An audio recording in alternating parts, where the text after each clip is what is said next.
Hello everyone, and welcome back to Split Couch Games. Today, I have another episode of Skyrim Special Edition mods for you, and today we're going to be looking at a rather renowned quest/story mod. And I just want to say, let it be my pleasure to say, welcome to Falskaar.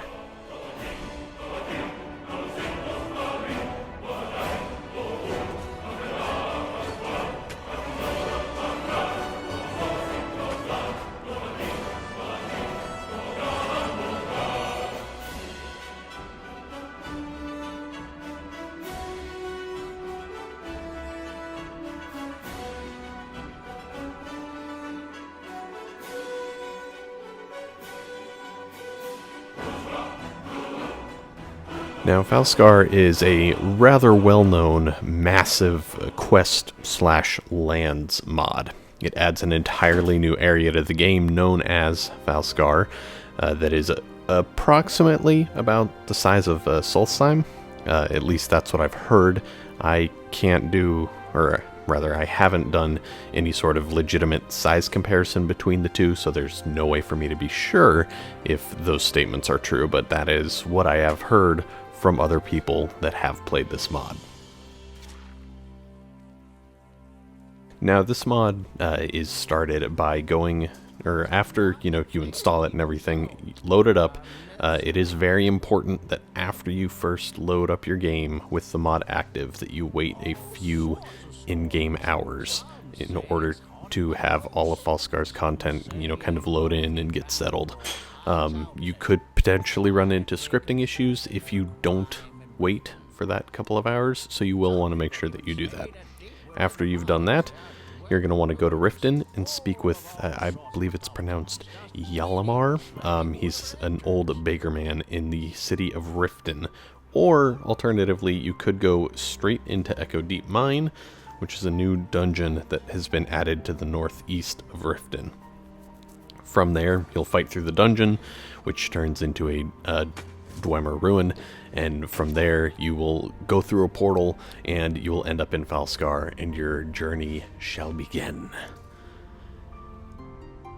Now, Falskaar is, like I said, it's a brand new well, the mod itself is not brand new, but the brand new landmass of Falskaar comes with dozens of fully voiced characters, roughly 60 minutes of brand new music, a new shout, a few new spells and recipes for, food and soups and that kind of thing, a couple new weapons and armors, and there are a couple unique ones that have never been seen before and that kind of thing that fit in a rather lore-friendly way within the Skyrim universe.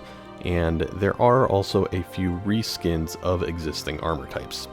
Namely, the guard armor is the same as what it is in all of the other holds of Skyrim, except, it's a different color and that kind of thing, and it is called, I believe, Falskaar guard armor.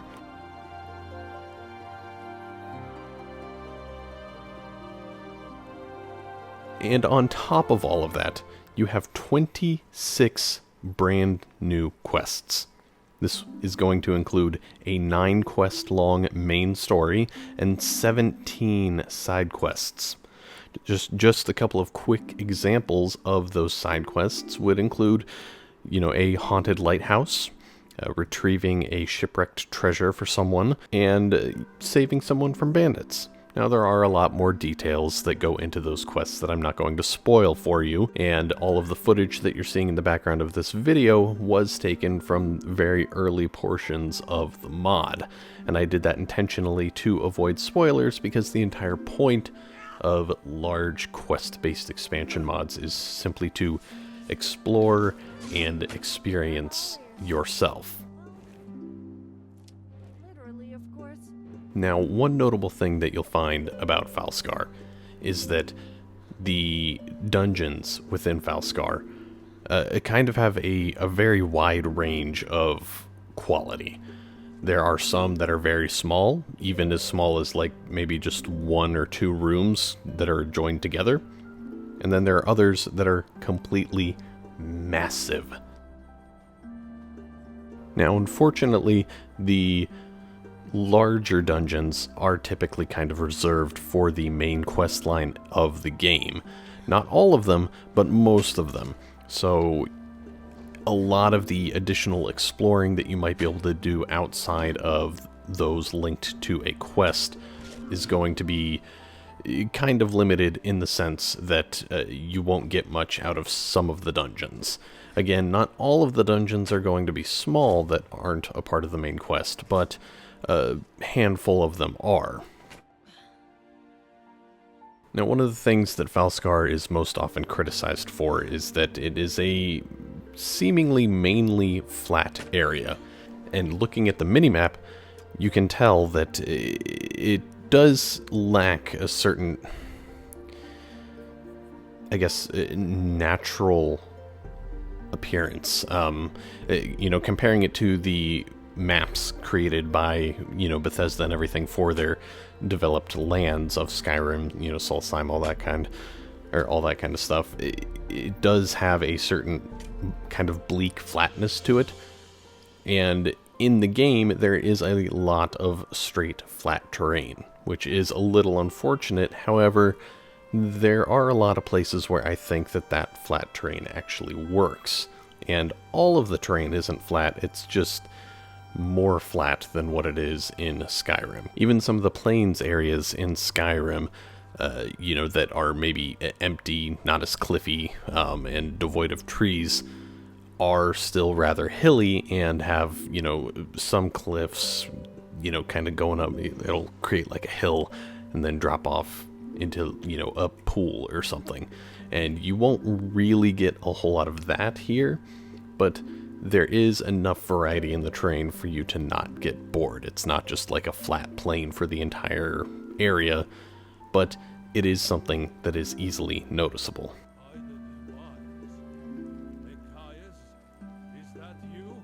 Now, something that I thought was a little bit odd is that there's an entire northern section of the Falskaar map that is locked.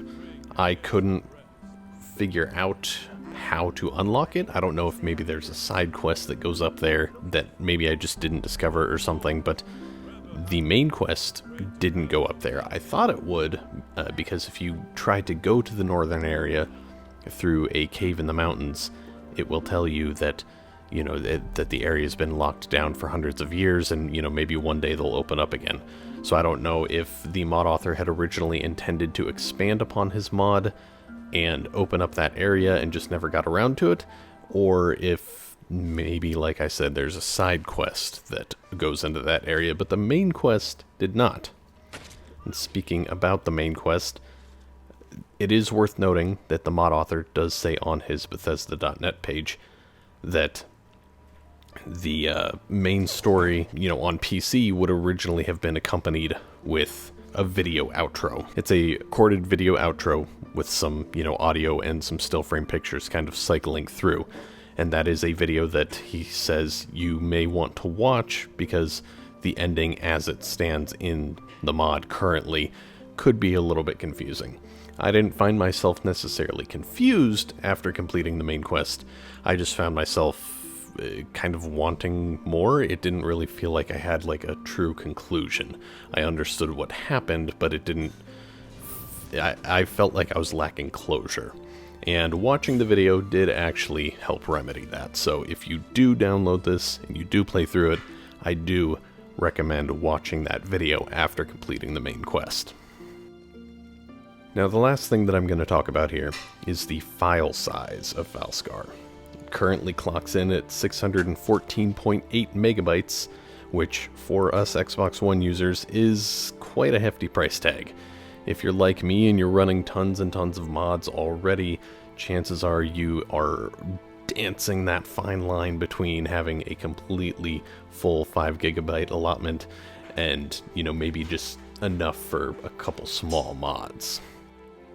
I personally run at about 4.7, 4.8 maybe out of my entire 5 gig limit, and that does cause problems with larger mods like this. That typically means you have to sacrifice some of your other mods in order to get this one, to fit, essentially.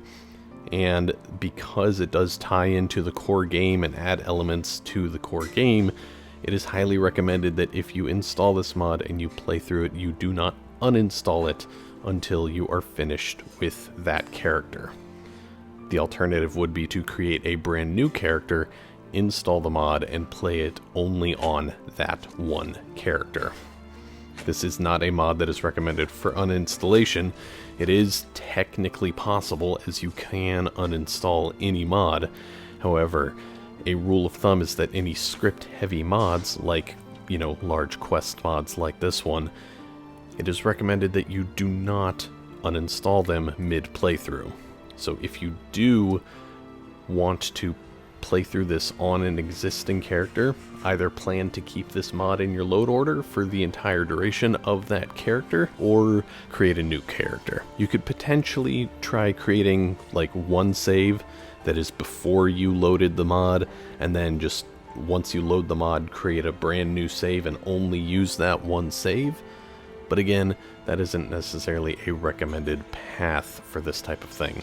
And that is especially true because with how large this mod is, you can very easily expect to get 20 to 30 hours or maybe even more worth of gameplay out of this mod. And that is a lot of progress to lose. So if you were to, like I said, create a save, play through it, and then just, delete that save and go back to your old one, you would lose a lot of progress. That's a lot of skill levels, gold, all that kind of stuff. If you don't really care about that, maybe you cheated everything you have already, so it doesn't matter, then it's probably not that big a deal. But if natural progress is something that you're going for, then you'll probably want to plan to keep this mod in your load order until you make a new character or something like that. Now, as I said before, making a brand new character is an option, and that is primarily because this mod does not have a level requirement. Overall, I thoroughly enjoyed my time with Falskaar. The new music was a, sort of a breath of fresh air when exploring the new lands, and it was, rather refreshing to hear some brand new voice acting and everything. All of the voice acting kind of overall ranged from, kind of bad to absolutely fantastic, and obviously some in the middle there as well. However, it didn't ever necessarily pull me out of the experience. I thought the voice acting was wonderfully done, the music was great, the environment was perfect. The only thing that I really wish is that I could have had more. It did kind of have a little bit of an empty feeling. I didn't really feel like there was a lot of weight to my actions in the game, but it was a thoroughly enjoyable experience, and I highly recommend playing through this if maybe you're bored of the base Skyrim, or maybe you've played through all of Skyrim before and you picked up Special Edition just to mod it. I would definitely pick this up. Now that's about all I have to say about Falskaar today. I will be doing future mod videos, and if you have any recommendations of mods you would like to see me cover, then feel free to comment below. If you like this video, be sure to give it a like and share it with your friends, all that kind of good stuff. If I don't hear any recommendations from any of you watching this, then I will probably go on to review maybe Moon and Star or The Forgotten City as my next quest mods. And if you don't want to see a quest mod covered by me, and you wanted to see something maybe, like Airborne Perching Birds, or Birds of Skyrim, Birds and Flocks, that kind of thing, then, or any other mod, then again, comment below, and I will take it into consideration. As for now, I will see you guys next time on Split Couch Games.